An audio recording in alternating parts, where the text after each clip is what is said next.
Hello and a very warm welcome. Thanks for tuning in to your favorite news destination. You're watching In Your Interest with me, Kabir Naqvi, and our rolling coverage of the West Asian war continues, albeit a different aspect at play over here. Artificial intelligence has moved from supporting war to shaping war. AI is no longer back-end analytics. It's now compressing time, accelerating decisions, and shaping outcomes. This is war at machine speed. We're witnessing a fundamental shift in how wars are being fought as the battlefield moves from the mud and the trenches into the realm of high-speed silicon and data. In West Asia, the kill chain, the time it takes to find a target and strike it, has been compressed from hours to mere seconds. In the opening hours of the joint US-Israel operation against Iran, known as Operation Epic Fury, nearly 900 strikes were launched within the first 12 hours. 900 strikes. This speed, it came from AI compressing the entire kill chain. Algorithms processed real-time surveillance data integrated into Pentagon systems since 2024, guiding autonomous and loitering munitions to hit missile sites and leadership targets. Speed and data, they're collectively now deciding battlefield outcomes more than ever before. In the United States, take a look at this. The Department of Defense has signed major AI contracts, some worth up to $200 million each, with companies like Palantir and cloud providers powering targeting and analytics. Europe is expanding AI for defense whilst pushing for ethical rules on military use. Israel continues to develop AI-driven drones and robotics along the battlefield analytics. China is investing heavily in its own military AI and supplying related tech abroad as well. Even Iran has been using foreign AI-linked surveillance and deploying AI in cyber and influence operations. The drama around artificial intelligence contracts with the Pentagon has also raised serious questions. In 2024, Anthropic's Claude was deployed for war planning through Palantir with red lines set, no mass surveillance, and no fully autonomous weapons. By 2025, the DoD awarded $200 million contracts to Anthropic, to OpenAI, to Google, and xAI. And Anthropic was cleared for the classified use. But earlier this year, talks broke down over the all lawful purposes clause. Anthropic refused to drop its limits on surveillance and autonomy. On the 27th of February, President Donald Trump ordered federal agencies to halt use of Anthropic, and the DoD flagged it as a supply chain risk. But reports say that Claude was still used in intelligence for the Iran strikes despite this particular ban. OpenAI then signed a deal with the human-in-the-loop safeguards, but later amending it to bar international and intentional domestic surveillance. The U-turn specifically came after the contract prompted fears that the San Francisco startup's AI could be used for domestic mass surveillance. India, let's focus back at home, is also focusing on artificial intelligence for defense, but with its own approach. You see, the country prioritizes small language models for edge and field deployment, emphasizing efficiency and localized use. There are over 100 AI projects across the services in battlefield networks. India showcased an AI drone swarm of 75 UAVs in 2021, inducted an offensive swarm in 2023 with a 50-kilometer strike range, and tested AI-enabled swarm concepts in Operation Sindoor. But the fact that cannot be masked is that India trails the US and China in artificial intelligence compute power with just 38,000 GPUs back at home. For context, understand this, US has 14 million GPUs, whilst China has 9.5 million GPUs. We have just the 38,000. To stay competitive in the global AI arms race, India must first build domestic compute power, investing in chips, in data centers, sovereign digital infrastructure. It must develop Indian-focused AI models, especially smaller, efficient systems trained on local data to reduce dependence on foreign platforms. Stronger public-private partnerships, they're essential too to accelerate indigenous innovation and defense-grade AI deployment. Now, New Delhi needs strategic hedging, diversifying technology partnerships whilst balancing global AI ecosystems, which we clearly need. And finally, defense budgets and procurement processes must evolve.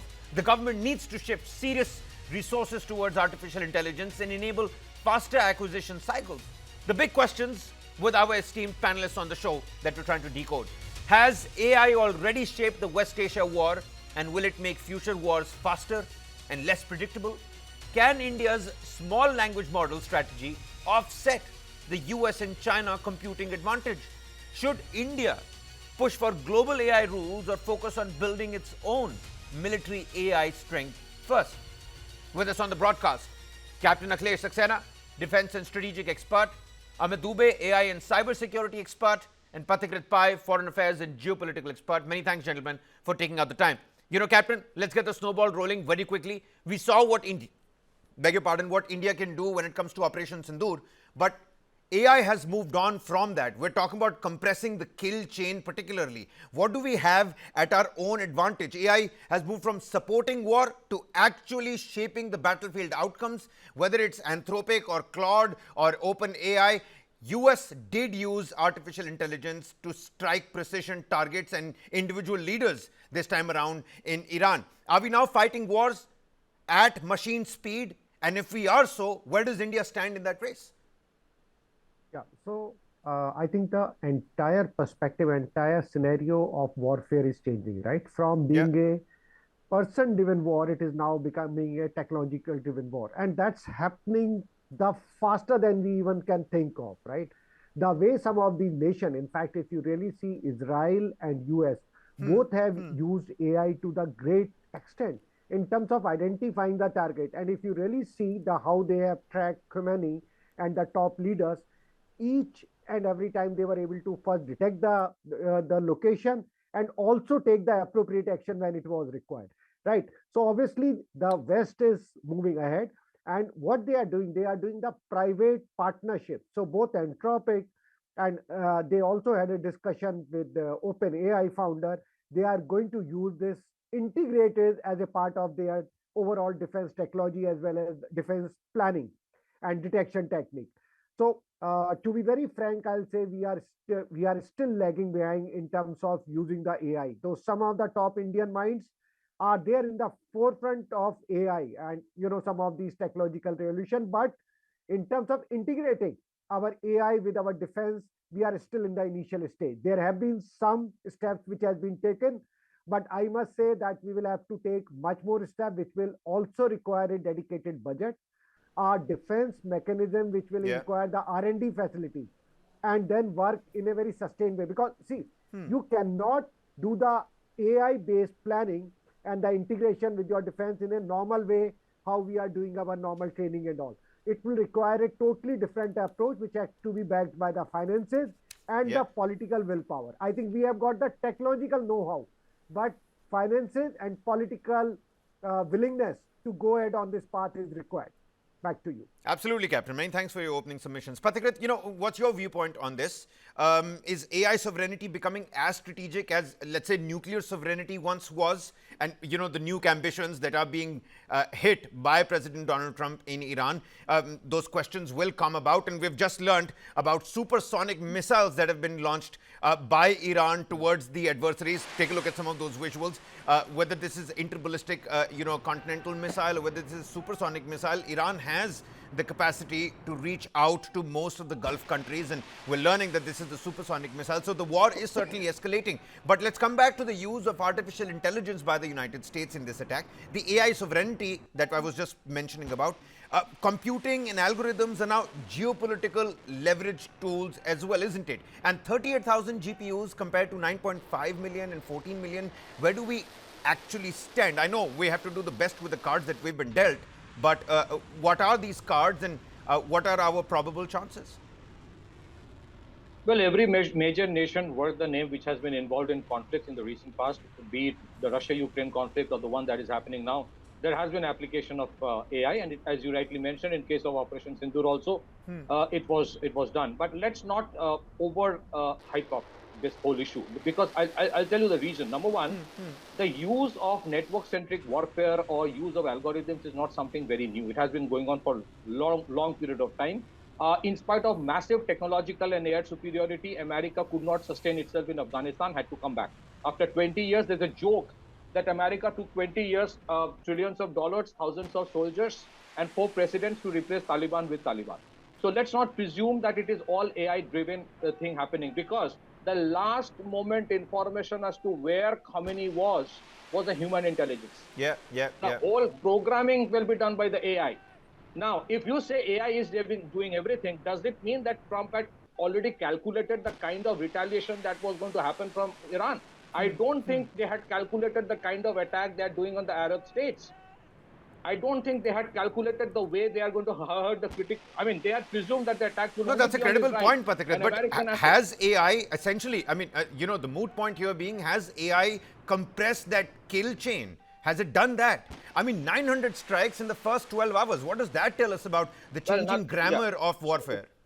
So that is very similar, if not entirely the same. The way you see, this is the typical concept of blitzkrieg, which was even applied during the Germany Nazi during Second World War. And if you see what happened in case of Operation Sindoor, it was the typical overwhelming your adversary in the very first hour. This is you have very, very well-known defense veterans here. They will tell it better than me. But this is a typical template. AI definitely has a very big capacity to amplify the whole thing.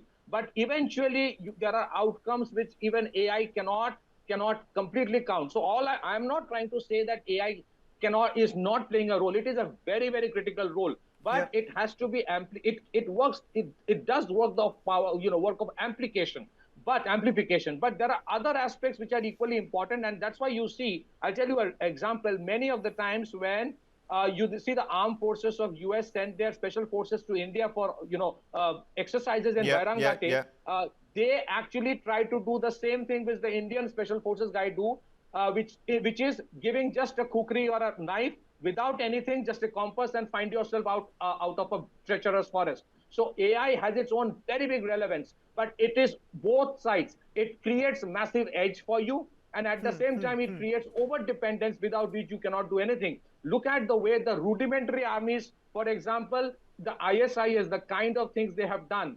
All I'm trying to say is that the technological superiority is a big advantage of US. Sometimes it actually becomes a disadvantage. Even today, for all the superiority they have, without boots on ground, they cannot control Iran. Iran is probably 10 years away before they can control it. It is not going to happen, as they're still banking on people on Iran to do something. Overwhelming, yes. But I think Iran also has, worked it out with 10,000 almost ballistic missiles, as you're also mentioning. The kind of attacks they're doing, they are actually overwhelming the air defense systems of most of the Arab countries, and there's a sheer shortage of the supply that is coming from United States. 7 days later, if the attacks continue, we don't know what would happen to the Arab states. Has AI calculated that? So there are massive advantage. But let's understand, if the war strategies are evolving, then your adversary, with or without AI, is also evolving it, knowing well that AI has its own limitations as well. So relying too soon on the artificial intelligence setups and systems is also going to be a debacle in the long run. One more thing. The man behind the machine will always play a very critical role. Never underestimate that. That's why it's ironical, and they say the one in front of the gun lives forever. But I mean, not in this particular case. Ms. Dubey, let me come to you. Let's understand. We've been talking about the AI Impact Summit. We've been talking about artificial intelligence sovereignty. But when it comes to governments or tech companies, if 90% of advanced warfare and this ever so changing grammar of modern warfare is algorithms that's globally run on private cloud infrastructure, take a look at what happened with the Department of Defense and Anthropic's Cloud and OpenAI. What does that tell us? Who ultimately controls this escalation? Is this the government or is it the Silicon Valley? I think the kind of war that we are going through, it opens up lots of risk also for companies. Those are not even having their localized LLMs or the AI engines. Because if you are too much dependent on another LLM, it itself creates a multiple risk for your own operations if you are using it for defense operations. First of all, we should understand that where this AI is changing the role.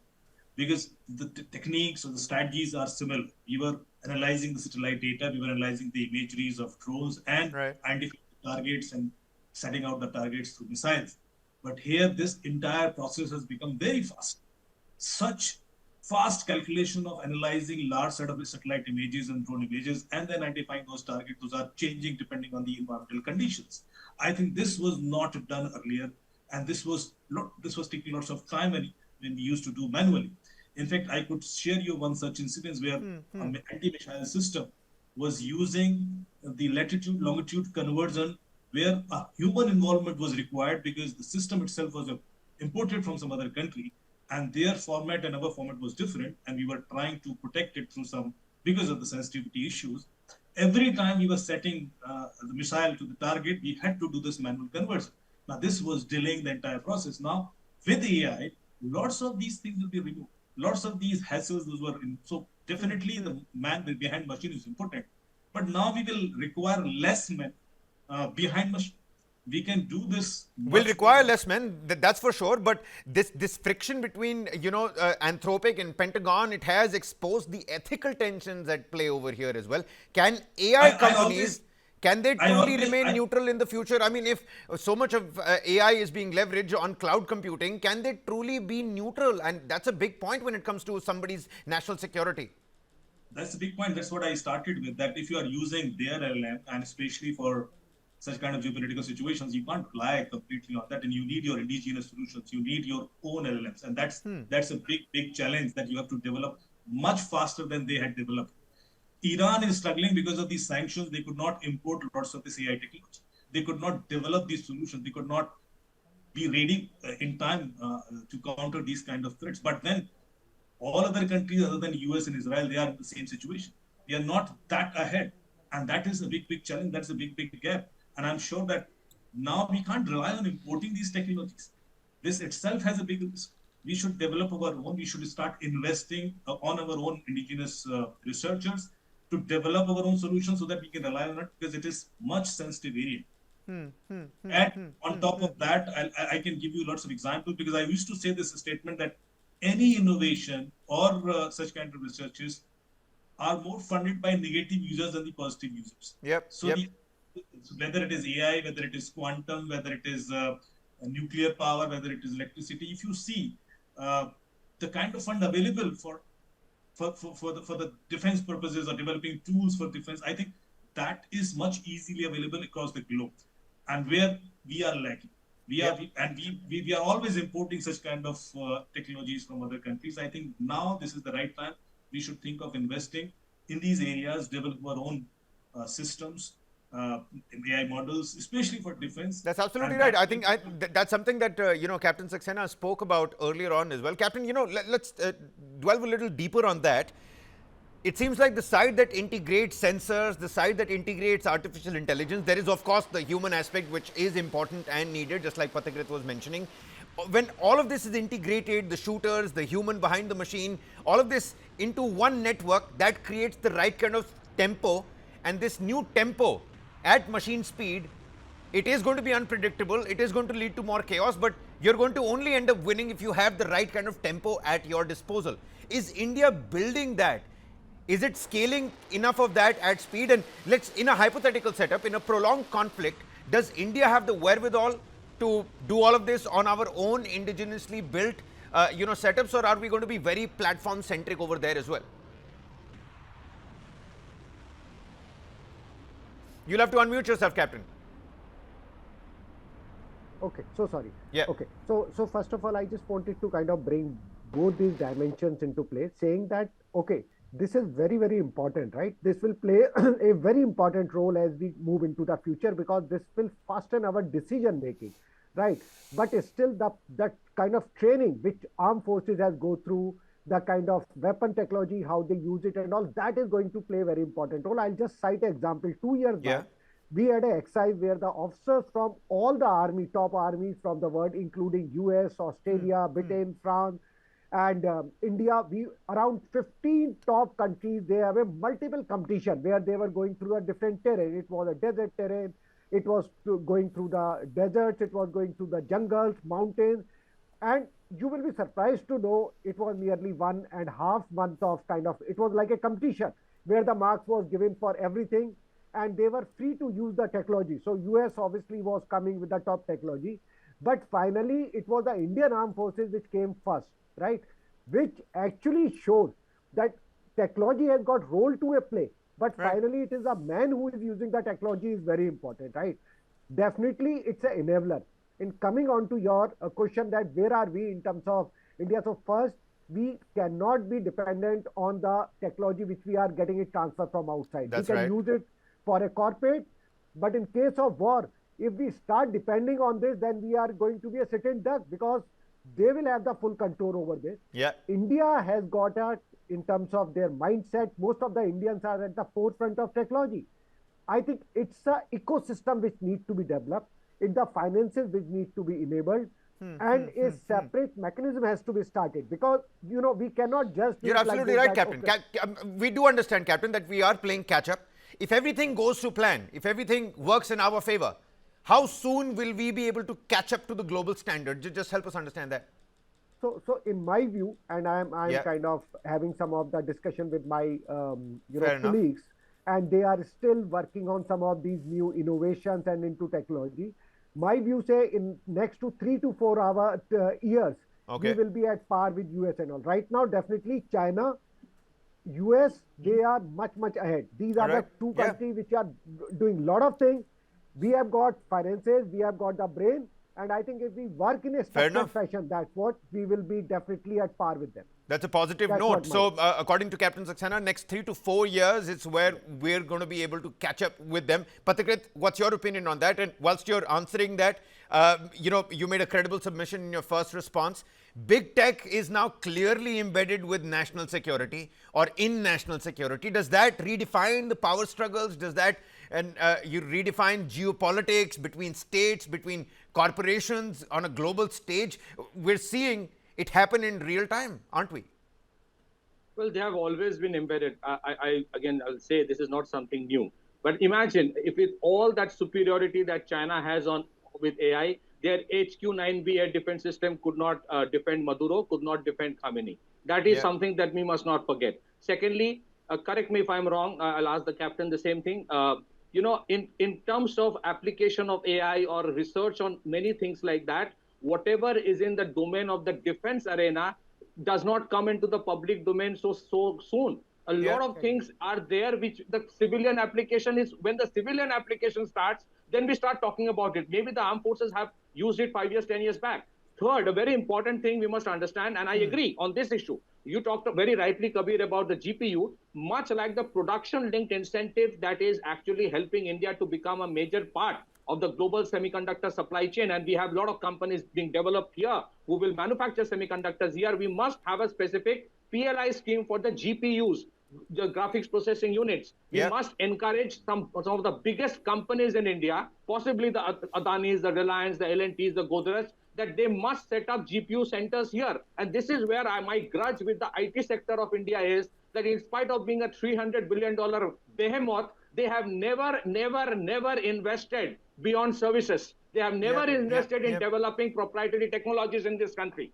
They It have was a been little very missing happy in to the serve. Niti Aayog's 10-year roadmap also. The defense aspect was a little bit amiss.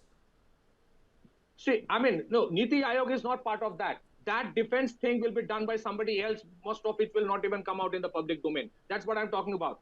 But last but not the least, Okay. see, application of AI will definitely play a very critical role. But if you look at what has India's done, when you talk about the integrated air command and command control system or the Akash Tir or the Yeah. network architecture, the Sudarshan Chakra that is coming out, that entire nerve system is where the application of AI is, not in individual, hardwares which will be applied. That nerve system in everything that India procures, even from outside, the nerve system is something that India keeps of its own.